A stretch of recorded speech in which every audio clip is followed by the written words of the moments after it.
Morning dear students, कैसे हैं आप? अच्छे से पढ़ाई कर रहे होंगे। घर में ही रहें, सुरक्षित रहें और घर में ही रहकर त्यौहार मनाएं।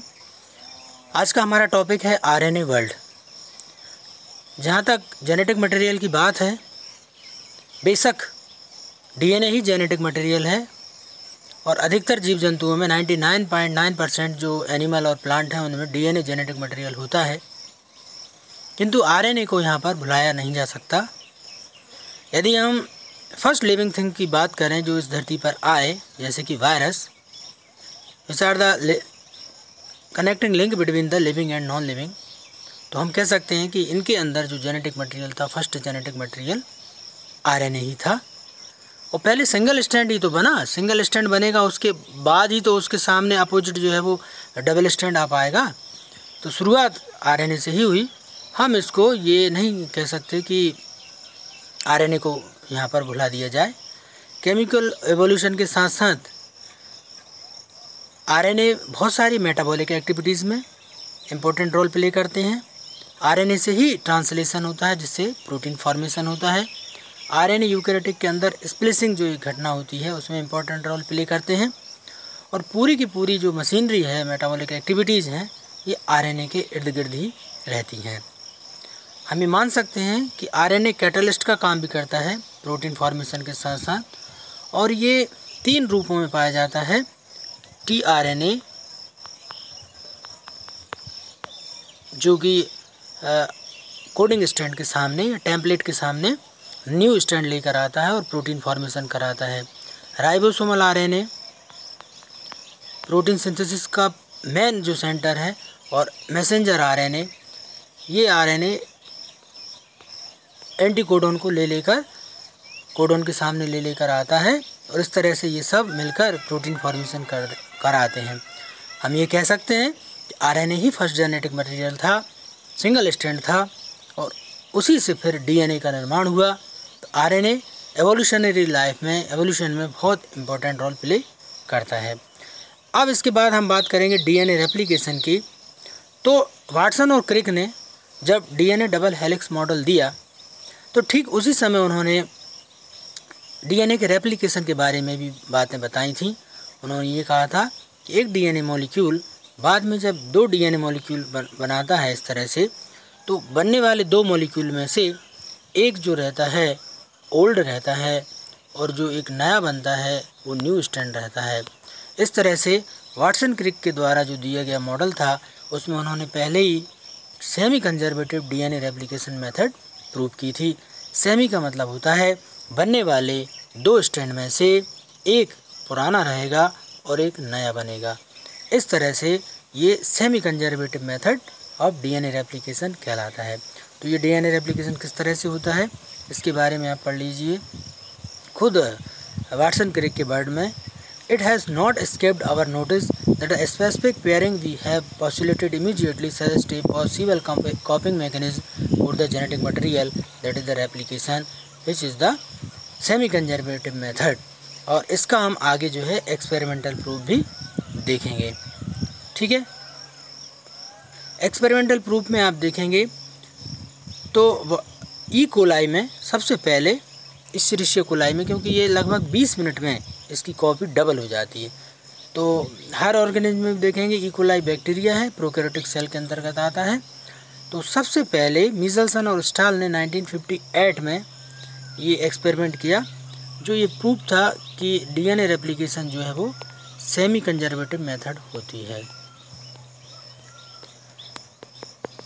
इन्होंने क्या किया, they grow E coli in a medium containing ammonium chloride which having nitrogen 15 isotope. Nitrogen के 2 आइसोटोप होते हैं, एक नाइट्रोजन 15 जो कि हैवी आइसोटोप है और एक नाइट्रोजन 14 जो कि थोड़ा सा वेट में कम है। तो नाइट्रोजन 15 वाले अमोनियम क्लोराइड मीडियम में जब ई कोलाई को ग्रो किया, तो ग्रो करने के बाद, क्योंकि ई कोलाई जब 20 मिनट में अपनी कॉपी डबल करता है तो उसको डबल होने के लिए कुछ मीडियम की आवश्यकता भी होती है। तो जो मीडियम जो था वो मीडियम था अमोनियम क्लोराइड, जिसके द्वारा जब ई कोलाई की कॉपियाँ तैयार हुई तो उन सब में नाइट्रोजन 15 वाले ही दोनों स्टैंड थे। दोनों स्टैंड कैसे थे, नाइट्रोजन 15 वाले ही स्टैंड थे। क्यों थे? क्योंकि अभी नाइट्रोजन 14 का कोई अस्तित्व नहीं है, नाइट्रोजन 15 वाले मीडियम में ही इनको ग्रो कराया जाता है। दोनों ही किस तरह के हैं, रेड कलर के हैं।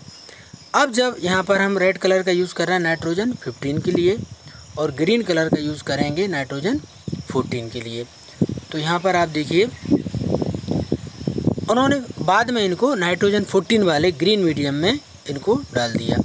ग्रीन मीडियम में डाला तो ये ग्रीन कलर का आ गया नाइट्रोजन 14, हमने ये ग्रीन कलर का मीडियम है नाइट्रोजन 14, और ये जो रेड कलर का मीडियम है ये हो जाएगा नाइट्रोजन 15। तो जब नाइट्रोजन 15 वाले मीडियम में देखा तो टेस्ट ट्यूब के अंदर पूरा का पूरा हमको रेड कलर दिखाई दे रहा था, इससे ये सिद्ध होता था कि नाइट्रोजन जो जा रहा है उससे जो इकोलाई बन रहे हैं वो नाइट्रोजन 15 वाले ही बन रहे हैं। अब हमने इसको ग्रीन कलर वाले नाइट्रोजन 14 मीडियम में जैसे ही इंट्रोड्यूस कराने पर हमने देखा कि जो डबल स्टैंड हेलिकल हमको प्राप्त हुआ उनमें से एक हेलिक्स जो था वो रेड कलर का था और दूसरा हेलिक्स जो था वो ग्रीन कलर का था।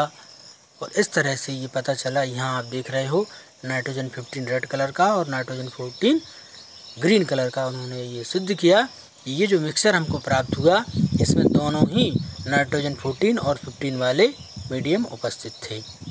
ठीक है, तो फिर से एक बार देख लीजिए, जब नाइट्रोजन 15 वाले मीडियम में ग्रो कराया तो पूरा जो था वो किस कलर का था, पूरा का पूरा रेड कलर का था। ये पूरा का पूरा रेड कलर का है और दोनों स्टैंड नाइट्रोजन 15 वाले हैं। अब हमने मीडियम थोड़ा चेंज कर दिया और 20 मिनट, क्योंकि इसका लाइफ टाइम 20 मिनट है, अब हमने क्या कर दिया, इसको ग्रीन वाले मीडियम में जैसे ही डाला तो यहाँ पर हमने ग्रीन मीडियम नाइट्रोजन 14 वाला लिया। तो बनने वाले जो दो स्टैंड थे, एक ग्रीन कलर का और एक स्टैंड बना रेड कलर का। इस तरह से ये सेमी कंजर्वेटिव मेथड हुई। 40 मिनट तक जब हमने नाइट्रोजन अमोनियम क्लोराइड जिसमें कि नाइट्रोजन 14 था, 40 मिनट तक यहाँ पर रखा नाइट्रोजन 14 वाले में, तो बनने वाले 4 DNA सेगमेंट में से 2 पुराने थे, ये एज इट इज ये पुराने वाले, और ये जो 2 थे वो नए वाले बने। यानी हमेशा क्या होता है, बनने वाले 2 स्ट्रैंड में से आप यहाँ देखिए, एक नया ये ग्रीन कलर वाला और एक जो है वो पुराना रेड कलर वाला। यहाँ पर भी क्या हुआ, बनने वाले 4 में से ये 2 पुराने और ये 2 नए। इस तरह से आप देख सकते हैं कि सेमी कंजर्वेटिव मेथड ये ई कोलाई में मीजल्स और स्टाल के एक्सपेरिमेंट के द्वारा हम सिद्ध कर सकते हैं। इसको एक बार और पढ़ेंगे तो पूरा क्लियर हो जाएगा। Thank you.